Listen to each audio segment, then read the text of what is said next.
이사야 1장 10절에서 15절 말씀으로 하나님 말씀 증거하겠습니다. 나누실 은혜 제목은 내면을 이해하는 신앙, 내면을 이해하는 신앙이라는 제목으로 하나님 말씀 증거하겠습니다. 내면입니다. 우리의 안에, 우리의 마음에 내적인 성숙을 위한 신앙이겠죠. 내면을 이해하는 신앙이라는 제목으로 말씀 증거하겠습니다. 신앙생활을 한다는 것은 믿음 생활이에요. 믿는 생활을 어떻게 하는지, 하나님 말씀인 성경 말씀과 또 성경 말씀을 해석해주는 하나님의 영, 성령님의 인도를 받아서 살아가는 것이죠. 다른 말로 표현하면 본질과 현상의 세계에 살아갑니다. 인간은 본질, 믿음과 생활, 현상, 생활을 어떻게 살아가느냐 중요해요. 생활에서 잘 살아야 되는 거죠. 잘 산다는 의미가 믿음의 근거를 가지고 믿음의 삶을 살아가는 현상, 생활도 잘해야 된다는 거예요. 그거를 또 다른 말로 하면 생명관계라고 할 수 있어요. 관계가 중요하다. 하나님과의 관계가 인간과의 관계를 사랑으로 이렇게 연결시키는, 그래서 하나님 관계, 인간들의 관계, 사람 이웃의 관계를 잘하는 거죠. 잘한다는 게 생명을 주고받는다는 거예요. 하나님이 인간을 위해서 생명을 줬잖아요. 자기 피를 뿌려서 죽음을 대가를 지불하고 우리를 구원해 주셔서 이게 생명관계. 우리도 이웃을 사랑하되 생명을 줄 정도로 사랑을 해야 된다는 거죠. 이게 신앙생활. 근데 쉽지는 않아요. 우리 인간들은 죄악대한 본성이 있기 때문에 손해보는 일을 안 하려고 해요. 내가 손해보는 일 왜? 이렇게 생각하잖아요. 근데 손해를 봐야만 생명이 살아나는, 기독교 또 교회 와서는 진짜 손해보는 거를 해야 되는 거예요. 그렇잖아요. 근데 왜 손해를 보고 해야 되느냐? 생명 관계이기 때문에, 생명의 관계이기 때문에. 내가 생명을 하나님께 받았으면 내가 생명을 남한테 베풀고 관계를 맺어갈 수 있는 훈련을 교회에서 하는 것입니다. 하나님과의 관계를 해야 되는데 이게 신앙생활인데, 구약 성경에 구약 시대 때 하나님 관계는 제사 제도와 율법을 통해서 관계를 맺었어요. 제사하는 거예요. 여기 소를 잡고 그 양을 잡아서 피를 뿌려서 불을 태워서 그렇게 제사 제도를 통해서 하나님과 만났어요. 또 율법을 통해서 이스라엘 준 모세 율법을 통해서 하나님과 관계를 맺었어요. 그걸 근거로 해서 맺었다는 거죠. 신약 시대 때는 제사 제도가 폐해졌고 예수님이 제사를 드렸어요. 예수님이 십자가에 죽었잖아요. 제물이 됐잖아요. 이해하시죠? 예수님이 제물이 됐기 때문에 제사 제도가 필요 없고 예수님을 예비하는, 만왕의 왕이신 예수님을 기억하고 예수님을 따르는, 예수님이 하신 사복음서의 말씀을 듣고 예수님을 따라가려는, 예수님을 따르는 게 제자의 삶이에요. 예수님이 한 말씀을 그대로 따르고 그 공부해서 내가 살아가려고 하는 게 제자 훈련 그랬잖아요. 그래서 신약시대 때는 하나님 관계를 예수 그리스도와 말씀, 예수 그리스도와 성령님을 통해서 관계를 맺어요. 이게 하나님 관계에 정확하게 말해주는 거죠. 그러면 왜 내면을 이해해야 합니까? 본질과 현상, 생활을 잘 안 돼요. 우리가 기독교인의 삶을 잘 못 살고, 가정에서 또 사회에서 잘 못 살아요. 그 생활이 잘 안 되는 것은 본질적인 거, 관계가 안 돼 있고, 그 관계는 결국 내면에서, 인간의 마음에서 잘 안 풀렸다는 거예요. 그 내면을 이해해야만 관계도 풀리고, 그러면 보다 성숙한 신앙생활을 할 수 있다는 것이죠. 오늘 본문의 이사야 1장 12절입니다. 너희가 내 앞에 보이러 오니 이것을 누가 너희에게 요구하였느냐? 내 마당만 밟을 뿐이니라. 이사야 선지자가 이사야 1장 12절에 이렇게 표현한 거예요. 하나님과 관계를 이렇게 설명했어요. 하나님과 관계를 마당만 밟는다. 이스라엘의 그 제사 제도가 성전 중심의 제사 제도였어요. 성전은 어떻게 되냐면, 성전에 이제 구조 건물들 쏙 들어오면 마당이 있고, 마당 안에서 제물을 잡는 물두명도 있고 여러 가지 기구, 제사 도구들이 있어요. 그리고 이제 건물로 들어가는, 그러면 지성소가 있어요. 성소가 있고, 성소에서 뭐 이렇게 또 제사 또 하나님 만나는 그런 도구들이 있고, 그 다음에 지성소가 있어요. 건물 안에 성소와 지성소가 있어요. 그러니까 하나님은 지금 여기 이사야 1장 12절 통해서 마당만 받는다. 너네들은 나랑 관계 맺는 것 같은데 관계가 잘 안 된다라는 뜻이에요. 마당만 밟고. 여러분 누구 손님을 초대했어요. 마당에서 누구 부르고 그냥 안 만나고 나 늦었으면 갈게 그러는 거랑 똑같다는 거예요. 안 만나고 하나님을 안 만나고 하나님과 대면을 안 하고 마당만 있다가 그냥 간다는 거예요. 그게 구약의 타락한 이사야 1장에 모는 내용을 한마디로 하면 이스라엘 사람들이 제사는 잘하는데 하나님이 그 제사 싫다. 니네들이 왜 마당만 밟고 나를 안 만나러 오느냐. 그렇게 하나님께 집중하지 않느냐. 그런 뜻이에요. 그러니까 신앙생활을 우리가 10년, 20년 하면 교회 와서 예배는 들었는데 내 생활도 변하지도 않고 기쁨도 없고 이런 신앙을 이사야 1장 12절은 마당만 받는 신앙이라고 표현하는 거예요. 마당만 있다는 가는 거예요. 하나님 만나지도 않고 하나님 만나지도 않으니까 기쁨도 없고 너무 지쳐있고 힘들고 화도 나고 이런 삶을 산다는 거예요. 분노도 있고. 이사야 1장 15절에는 이런 형식적인 종교생활을 이렇게 표현하고 있습니다. 너희가 팔을 벌리고 기도한다 하더라도 나는 거들떠보지도 않겠다. 너희가 아무리 많이 기도를 한다 해도 나는 듣지 않겠다. 너희의 손에 피가 가득하다. 이게 세 번의 성경이에요. 그러니까 사람들이 형식적인 종교생활을 하다 보니까 하나님이 싫어 이렇게 표현하는 거예요. 너희의 손에 피가 가득하고 니네가 기도를 많이 한다고 듣지 않겠다. 성경 수많은 구절에 너희가 기도하면 듣겠다고 막 기도에 대한 걸 해주면서 이사 완전 반절이 나는 거예요. 기도해도 듣지 않겠다. 형식적인 종교생활을 하나님이 지적하는 거 있어요.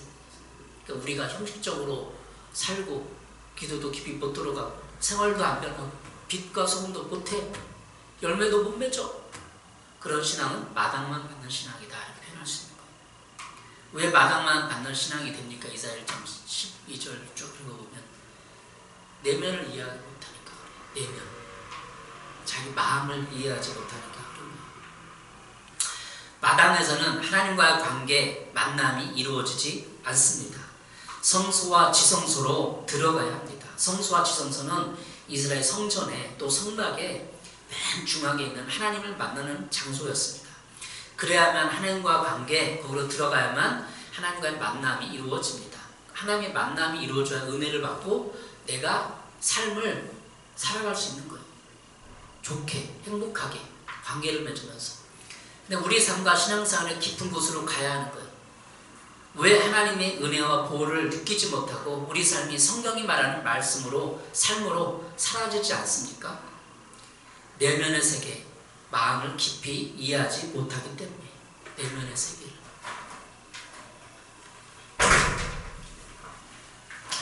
그러면 내면을 이해하는 신앙이라는 제목으로 썼는데 내면을 이해하는 신앙은 어떻게 가능할까? 내면을 이해하는 신앙은 어떻게 가능할까? 첫 번째, 자신의 욕구에 대해서 이해하라는 거예요. 욕구에 대해서. 내 욕구. 욕구가 사전에 찾아보니까 무엇을 얻고자 하거나 무슨 일을 하고자 하는 바람 이거예요. 무엇을 얻고자 하고 무엇을 하고자 해요. 여러분 어렸을 때 무슨 욕구를 이렇게 생각을 해보세요. 어린이날, 생일 때 우리 아이가 초등학생이라 이해하기 편해요.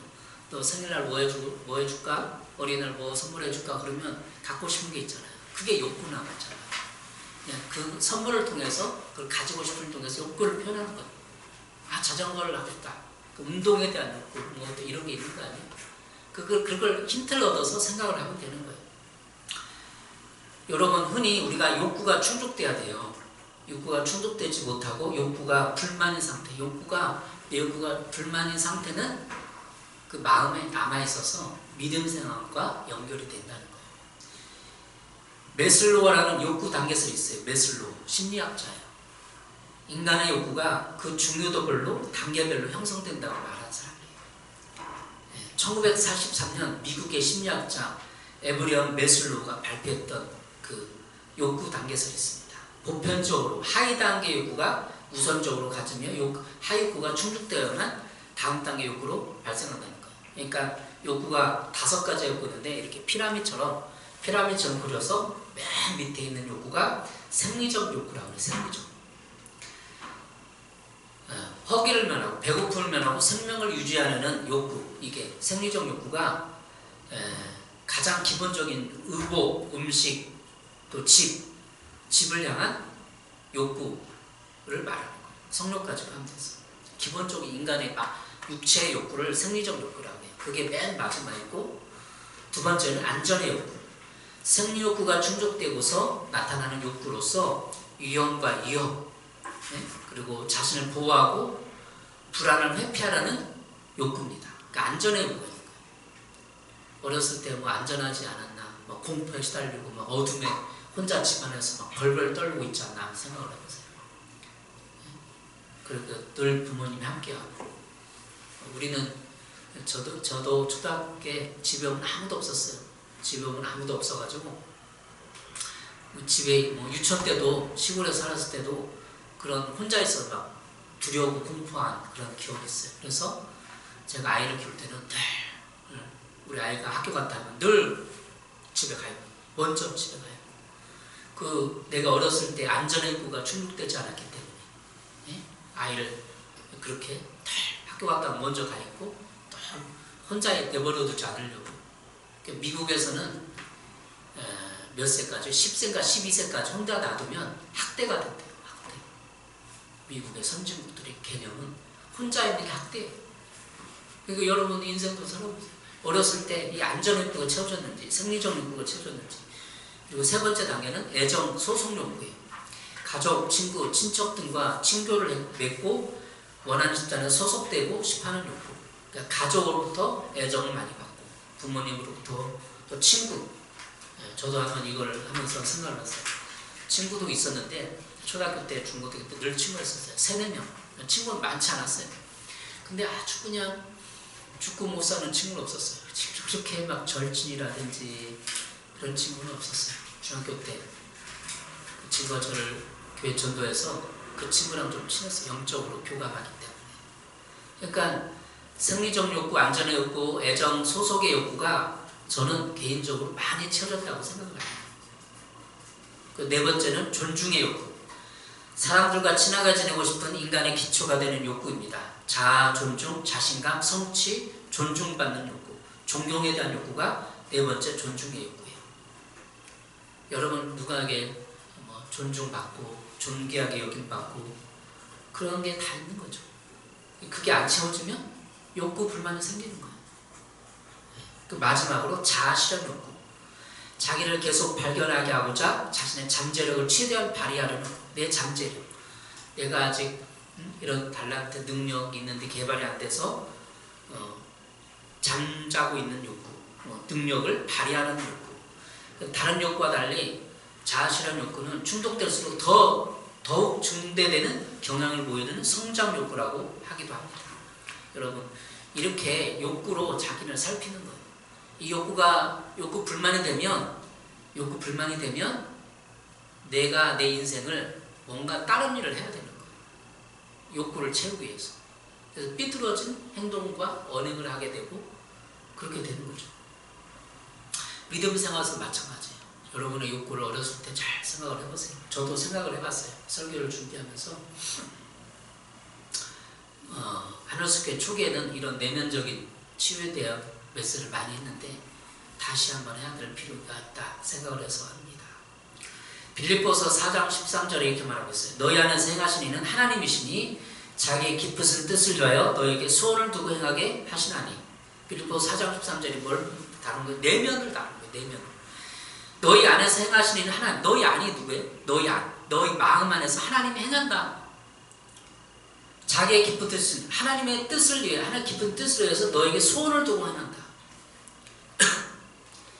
이게 내면, 너희 안에서 행하는데 하나님이 나에게 내 내면에서 소원을 주려고 하는데 내 욕구가 좌절되고 내 욕구가 충족되지 않아서 하나님이 하고자 하는 일을 내가 못한다는 거야. 욕구 불만이 있으면.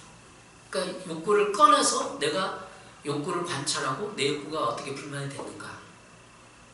우리를 아이를 키우면서 부모 관계가 좋은 것 같아요.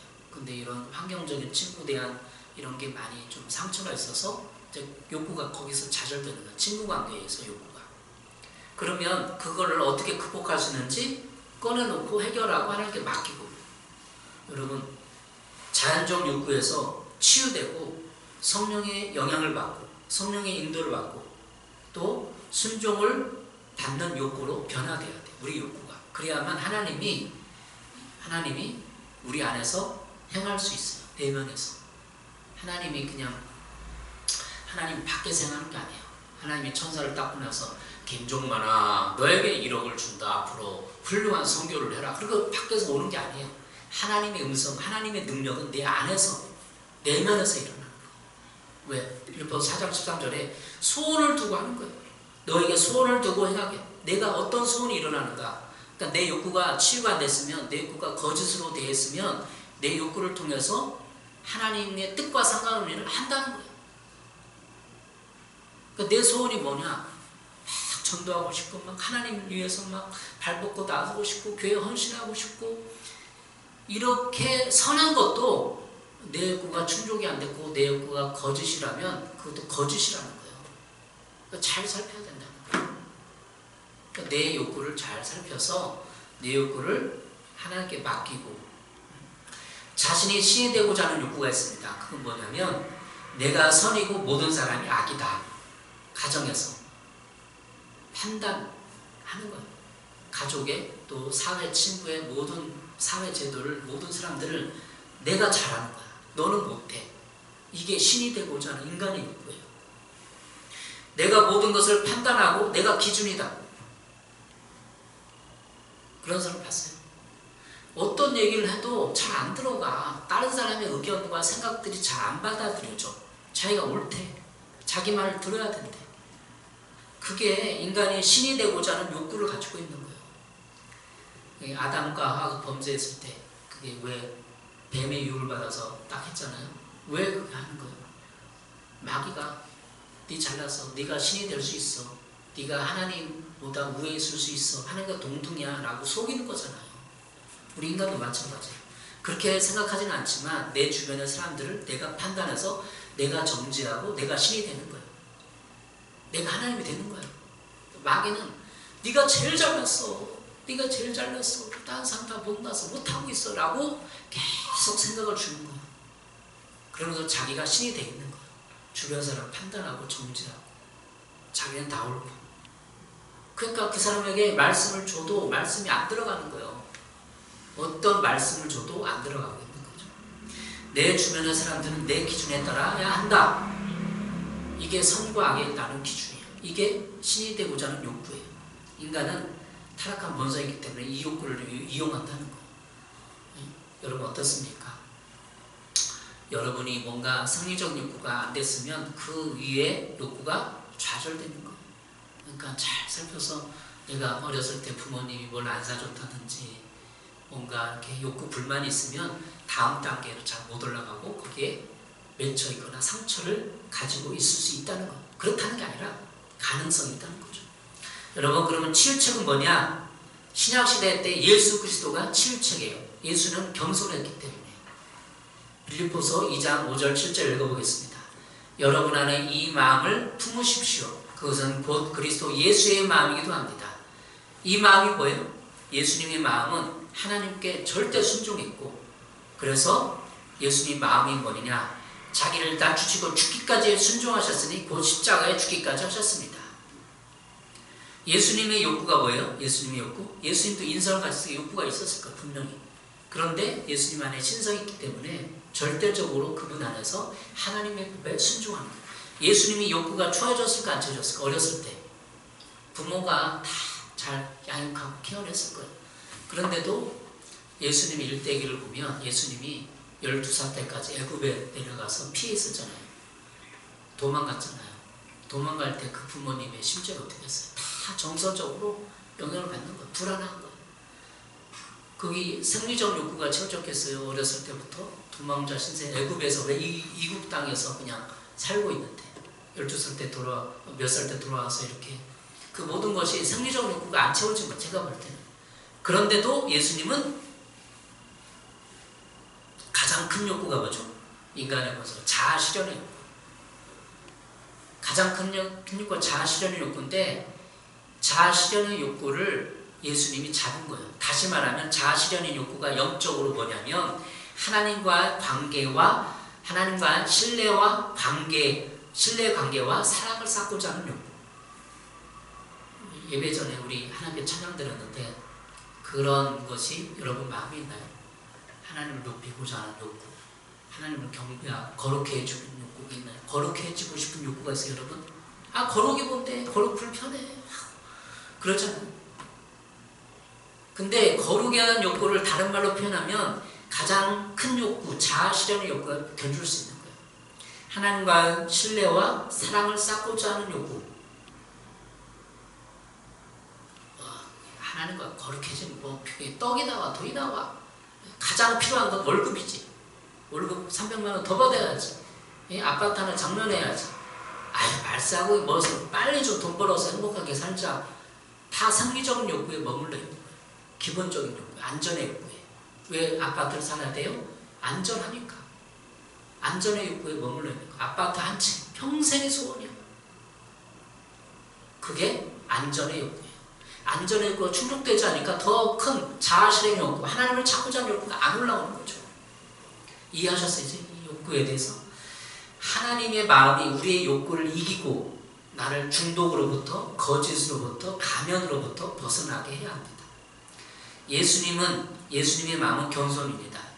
예수님의 마음은 내가 주인이 아니고 하나님이 주인임을 알게 합니다. 예수님의 마음은 겸손하게 하며 내가 판단하는 기준을 하나님께 내어놓습니다. 그래서 예수님의 마음을 품으면 우리 욕구를 잘 보고 내려놓고 속이지 않게 됩니다. 예수님의 마음을 품으라 그러죠. 너희 안에 이 마음을 품으라. 곧 그리스도의 예수의 마음, 예수님의 마음을 품으면 우리의 욕구가 정리되고 정돈되는 거예요. 그래서 성경의 답은 이거예요. 성령의 열매가 뭐죠? 사랑, 희락, 화평, 오래 참음, 자비, 양성, 충성, 온유와 절제. 성령의 열매 마지막에 절제. 욕구를 성령의 인도하심 받고 예수님의 마음을 품으면 절제할 수 있다는 내 욕구를. 절제 욕구. 절제 욕구는 말은 없고 절제할 수 있다는 거예요. 여러분 성범죄자들이 자신의 욕구대로 남을 이용하고 상처를 주는 것, 평생 상처를 주는 거죠. 성적인 욕구도 있어요. 생리적 욕구에. 그러면 그거를 충족시켜야 됩니까? 그걸 성리적 욕구를, 성적 욕구를 충족시켜야 되면 절제하면 되는 거예요. 절제할 수 있어요. 성령의 열매니까. 또 우리의 먹는 식탁, 게으름 다 절제할 수 있어요. 저도 이 자리에 지금 4시간 자고 일어나는 여성가 와 있어요. 4시간 자고. 절제할 수 있어요. 왜 못해요? 4시간 자고 일어나서 와야 하는데. 절제할 수 있어요. 인간의 육체를 절제할 수 있어요. 근데 그것이 그냥 절제하라고 강요하는 게 아니라 예수님의 마음을 품고 예수님의 그 삶과 인격을 닮아가고 그러면 할 수 있다는 거죠. 자, 예수님의 답이었죠. 어떻게 그 내면을 이해해야 되나. 두 번째는 내면을 이해하는 방법. 성인 아임을 인식하고 자라가라는 거예요. 성인 아임을 인식하고 자라가라. 고린도서 13장 11절입니다. 내가 어렸을 때는 말하는 것이 어린아이 같고 깨닫는 것이 어린아이 같고 생각하는 것이 어린아이와 같다가 장성한 사람이 되어서는 어린아이의 일을 버렸노라. 어린아이의 일을 버리는 거예요.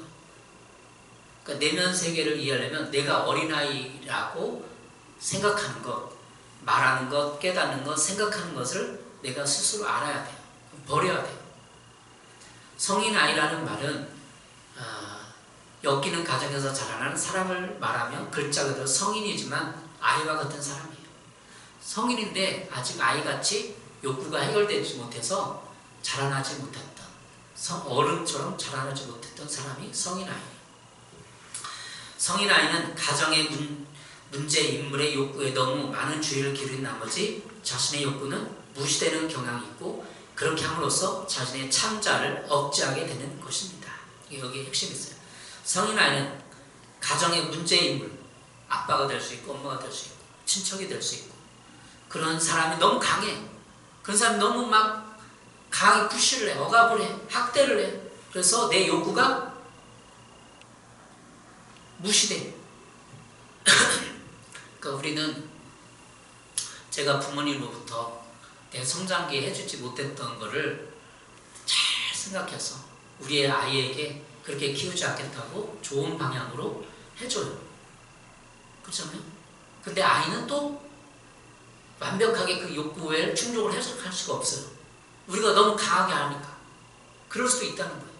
그러니까 요즘의 부모들이 부모에게 못 받은 사랑과 그런 거를 다 아이에게 해줘요. 근데 너무 과하게 해줄 수도 있어요. 너무 과한 것도 욕구 불만이 돼요. 부모와 아이 사이는 적당한 거리를 유지하면서 욕구를 충족해줘야 되는 거예요. 적당한 거리를 유지해서. 너무 다가가도 안 돼. 너무 다가가면 도망가. 너무 멀리 가도 안 돼. 얘가 안전의 욕구가 없어지는 거예요. 부모가 집에 왔는데도 아무도 없고 매일 2박 3일로 부모가 어디 출장 가고 그러면 혼자 밥해 먹어. 초등학생이. 공포심이 있겠어? 안 있겠어? 그게 놔두면 되게 상관없어. 그러니까 너무 적정한 거를 유지해. 그러니까 하나님도 우리에게 적정한 거를 유지해요. 하나님 우리를 양육할 때 때로는 하나님 숨어버려. 그래서 없는 것처럼 보여. 막 하나님 찾게 만들어. 그렇처럼 하나님도 우리에게 적정한 거리를 유지하면서 안전의 욕구도 채워주고 먹을 것도 채워, 생리적 욕구도 채워주고 하나님도 우리에게 모든 걸 채워주는 거예요. 이스라엘 백성을 보면 알 수 있어요. 가나안 땅에 애굽에서 노예 생활에서 딱 나왔어요. 그들의 욕구가 뭐죠? 안전의 욕구, 생리적 욕구 가장 중요해요. 애굽 군대가 막 쳐들어가고 지켜줘야지. 예? 지켜줘야 안정감을 누리는 거 아니에요. 하나님 아버지니까. 그냥 지켜줬잖아요. 애국 군대를 홍해에 몰살시켰잖아요. 안전의 욕구가 채워진 거예요. 하나님께 지켜주는구나. 그리고 또 먹을 게 없어. 물도 없고 투정하니까 하나님이 그때 용서해. 막 불만 원망했는데 그때는 1차는 2차는 용서해줘. 모세를 통해서 반석을 내고 물을 주고 만나와 배추를 줬어요. 생리적 욕구를 채워줬어요. 그리고 그들에게 가장 큰 그게 또 뭐예요? 그 다음 단계 소속감이요. 모세에게 소속돼서 정치적인 걸 주는, 율법을 주는 거예요. 율법을 줬다는 거예요. 정치적이고 조직화돼서 그들이 소속감을 갖게 만들어주는 거예요. 모세의 리더십 안에. 그리고 자아실현 욕구. 자아실현 욕구가 안 되는 거예요. 하나님을 가장 우세에 두고 그걸 섬겨냈는지 거기서 좌절되는 거예요. 선택을 잘못하니까. 하나님이 이렇게 욕구를, 인간의 욕구를 잘 채워줘요. 여러분 인생을 통해서 친구 관계, 부모님 관계에서 여러분 욕구를 채워줬어, 하나님. 그걸 잘 생각하면 돼요. 내가 성인 아이는 누구 한 가장에 누구 사람을 통해서 내 욕구가 무시되고 자신의 참자를 억제하게 되는 거예요. 내 자아가 없었어. 말을 못해. 아빠가 너무 혼내니까 말을 못해. 아빠가 뭐 이렇게 협박하고 하니까 안 사준다고 하니까 그냥 자기 속마음을 숨기고 꾹 참았어. 근데 꾹 참고 아빠가 할 말을 못하고 그 분노를 숨기고 수치를 숨겼어. 이게 욕구 불만이 된다는 거예요. 그래서 교회 오면 하나님 관계에서도 하나님 관계에 치명타를 있는 거예요. 숨겨야 된다. 하나님께 굴복해야 된다. 둘 중에 하나. 둘 다 건강한 게 아닌 거죠. 하나님과 관계 아버지이기 때문에 얘기도 하고 하나님과 따지기도 하면서 타협하고 그래야 되는데 그냥 무조건 굴복해. 신성기듯이 아니면 하나님께 대들어 반항해. 이스라엘이 반항한 것처럼. 둘 중에만 그건 안 좋은 양극단을 다니는 거죠. 안 좋은 거예요. 예. 그렇게 성인 아이가 하나님 관계를 맺을 때 못한다는 거예요. 욕구 불만이 됐습니다. 성인 아이는 그의 성공 여부가 자신의 쓰고 있는 가면에 달려있다고 믿습니다. 왜 가면을 쓰는 거예요? 욕구 불만하니까. 아버지가 너무 학대하고 막 강하게 푸시하고 막 하니까 굴복하는 거. 살기 위해서. 그래서 가면을 쓰는 거야. 아빠 얼굴 보고 막 웃고 기분 좋아요 막 하는데 속은 썩어 문드러졌어. 아빠한테 화나 있고 막 엄마한테 화나 있는데 그렇게 하던데 감정을 강요하니까 가면을 쓰는 거야. 감정을 가면했어. 그러니까 부모가 무식하고 하나님 그 사랑을 제대로 못 줬기 때문에 아이에게 감정을 강요해. 너 웃어? 이 나쁜 놈 막 웃고 가? 이렇게 감정을 강요해. 그러니까 가면을 쓰는, 웃는 가면을 쓰는 거야. 그런 적 있나요? 혹시 생각을 해보세요. 저도 인생을 많이 들어보니까 감정을 가면을 써야 돼.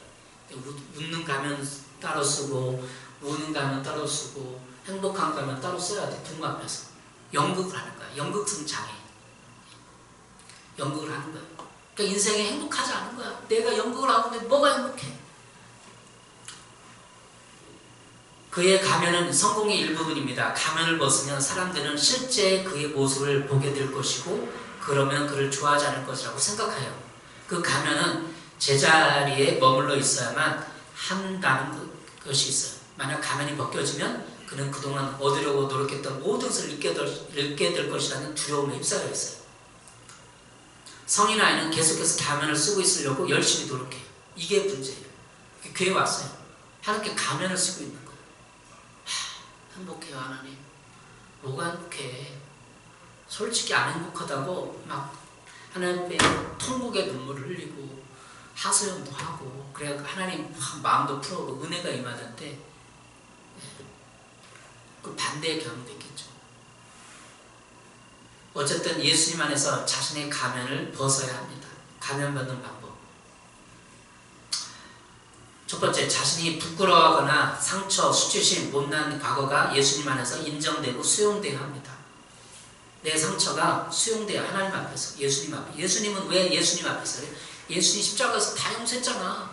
아바 저들의 죄를 잘못을 용서해 주옵소서 그랬으니까 내 잘못도 용서해 주는 거야. 욕구를 감추기 위해서 내가 가면을 쓰고 상대 거짓말하고 내가 어떤 행동을 하고 액션을 했던 그 모든 것을 용서한다는 거야, 예수님이.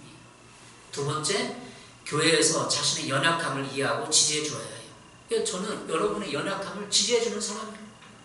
여러분이 어떤 얘기를 상담을 하든 과거에 어떤 죄를 내든 다 지지해 줘요. 예전에 우리 교인 중에 정보가 있었던 분이 있었어요. 강단에서 얘기 하려는 건데 어쨌든 다 지지해 줘. 다 괜찮다. 하나님은 다 용서했다. 여러분의 모든 죄든 모든 아픔든 거짓이든 다 지지해. 하나님 왜 지지하니까. 세 번째, 자신이 어떤 가면을 쓰고 있는지를 알아야 합니다. 내가 어떤 가면을 쓰는지 알아야 돼. 내가 가면을 벗으려면 가면이 내가 어떤 것이 가면을 한 50개 쓰고 있어. 근데 어떤 거는 벗어야 될지 아는 거 아니야. 50개 넌 맞나? 10개는 쓰고 있어. 근데 이 가면이 이건 벗어야겠다. 이건 너무 불편해. 이건 벗어야겠다. 내가 내 스스로의 가면을 알아야 돼요. 마지막, 자신이 가면을 벗어도 두려워하던 일이 없다는 것을 알아야 돼요.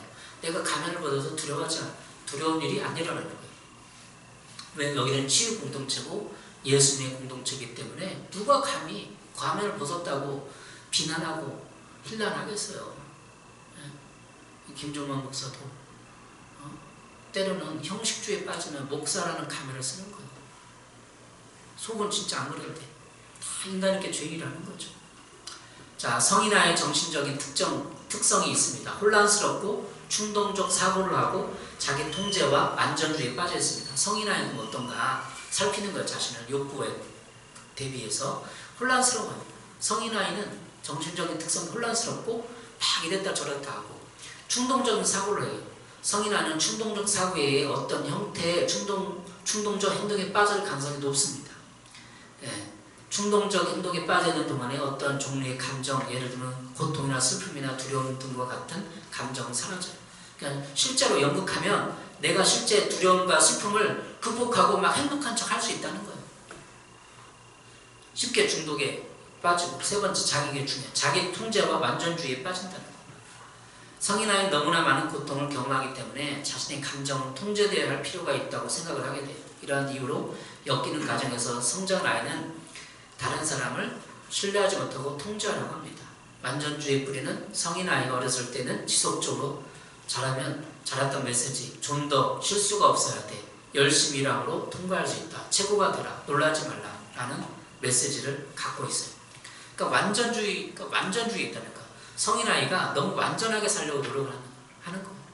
그러니까 우리가 완전합니까? 완전을 추구할 뿐이에요. 우리는 완전하지 않아요.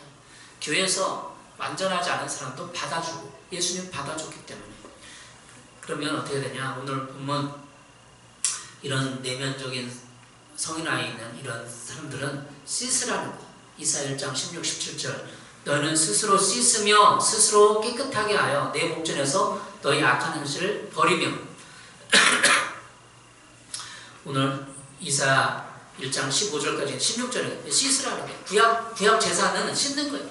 피를 뿌려서 자기의 죄를 씻는 거예요. 근데 우리가 구약 시대가 아닌데 어떻게 했어요? 예수님으로 씻으면 돼요.